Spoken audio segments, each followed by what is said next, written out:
सिर्फ एक रोटी और उसके ऊपर रखी एक बिल्कुल साधारण सी चीज, दिखने में मामूली, लेकिन असर ऐसा कि सालों की गरीबी, कर्ज और दुर्भाग्य पल भर में टूट सकता है। मौनी अमावस्या के पावन दिन अगर आपने यह चीज बिल्कुल चुपचाप गौ माता को खिला दी तो समझ लीजिए आपकी किस्मत के बंद पड़े दरवाजे अपने आप खुलने लगेंगे। लेकिन एक बात ध्यान रखिए, इस उपाय को किसी को बताना नहीं है, न दिखावा न प्रचार। यह साधना मौन में की जाती है और यही इसकी सबसे बड़ी शक्ति है। अब सवाल है, आखिर वह चीज है क्या जो सीधे आपके भाग्य की रेखा बदल देती है? इसे जानने के लिए इस पूरे विषय को ध्यान से समझिए, क्योंकि यह कोई मामूली बात नहीं है। नमस्कार दोस्तों, मेरे प्यारे भाइयों और बहनों, आप सभी को मेरा प्रेम भरा राधे राधे। आज का विषय कोई आम जानकारी नहीं है, यह आपके जीवन का वह टर्निंग पॉइंट बन सकता है जिसकी तलाश में आप सालों से भटक रहे हैं। आज जो ज्ञान आपके सामने रखा जा रहा है वह वही प्राचीन ऋषि मुनियों का ज्ञान है जिसे समय के साथ हम भूलते चले गए। अगर आपने आज की बात सच्चे मन से सुन ली, समझ ली और अपना ली तो मान लीजिए आपके जीवन की दिशा बदलने वाली है, क्योंकि आज हम बात कर रहे हैं मौनी अमावस्या की। और मौनी अमावस्या कोई साधारण अमावस्या नहीं होती। साल में 12 अमावस्या आती हैं, लेकिन माघ मास की मौनी अमावस्या का महत्व सबसे अलग और सबसे बड़ा माना गया है। यह वह दिन होता है जब ब्रह्मांड की सकारात्मक और आध्यात्मिक शक्तियां अपने चरम पर होती हैं। इस दिन किया गया छोटा सा कर्म भी कई गुना फल देता है।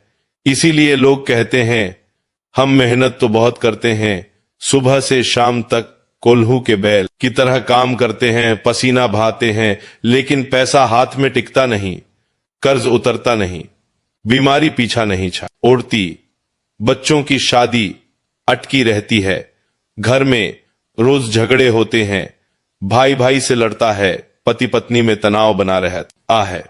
अगर आपके जीवन में भी ऐसी ही परेशानियां चल रही हैं तो यह विषय खास तौर पर आपके लिए है। आज मैं आपको कोई महंगा अनुष्ठान नहीं बता रहा, न कोई यज्ञ, न लाखों का खर्च, न पंडितों के चक्कर। आज का उपाय इतना सरल है कि पढ़ा लिखा हो या अनपढ़, अमीर हो या गरीब, कोई भी इसे कर सकता है। और यह उपाय सीधे जुड़ा है हमारी गौ माता से। गौ माता कोई साधारण पशु नहीं है।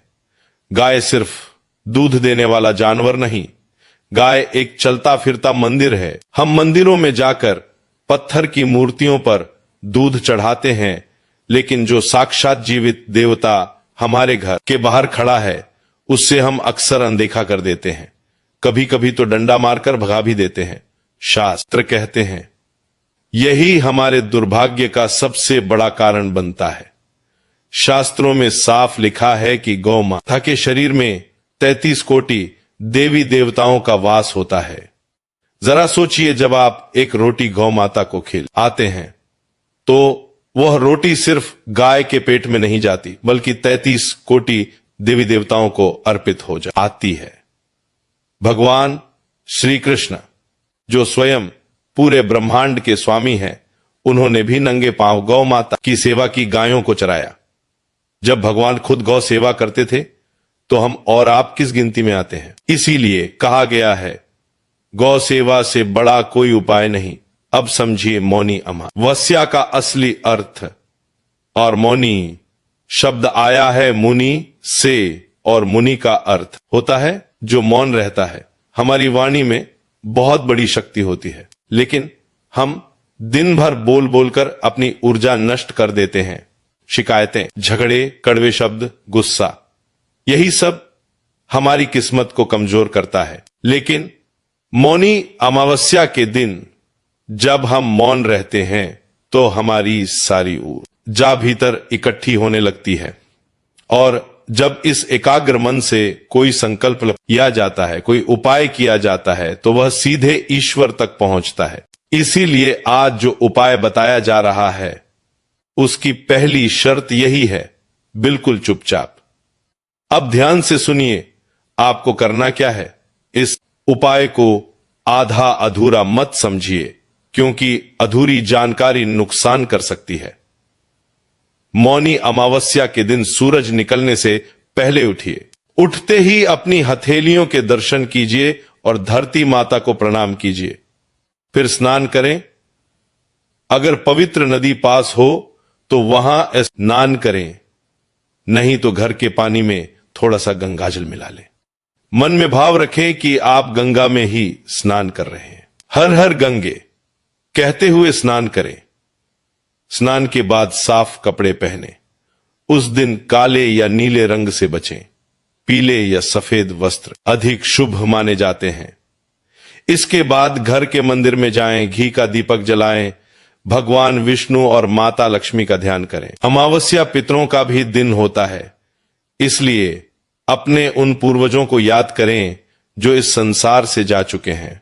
शास्त्र कहते हैं अमावस्या के दिन पितर अपने वंशजों के घर आते हैं और देखते हैं कि उनके बच्चे धर्म के मार्ग पर चल रहे हैं या नहीं। वे आशा लेकर आते हैं कि उनके लिए कुछ दान पुण्य होगा, लेकिन जब हम उन्हें खाली हाथ लौटा देते हैं तो वे निराश होकर वापस चले जाते हैं।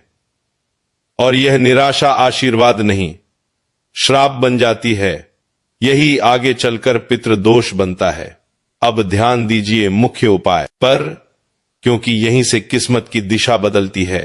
जब घर में रसोई में भोजन बने, उसी समय एक विशेष रोटी बनाइए। आकार थोड़ा बढ़ा रखें। रोटी बनाते समय मन पूरी तरह शांत रखें। कोई गुस्सा नहीं, कोई शिकायत नहीं।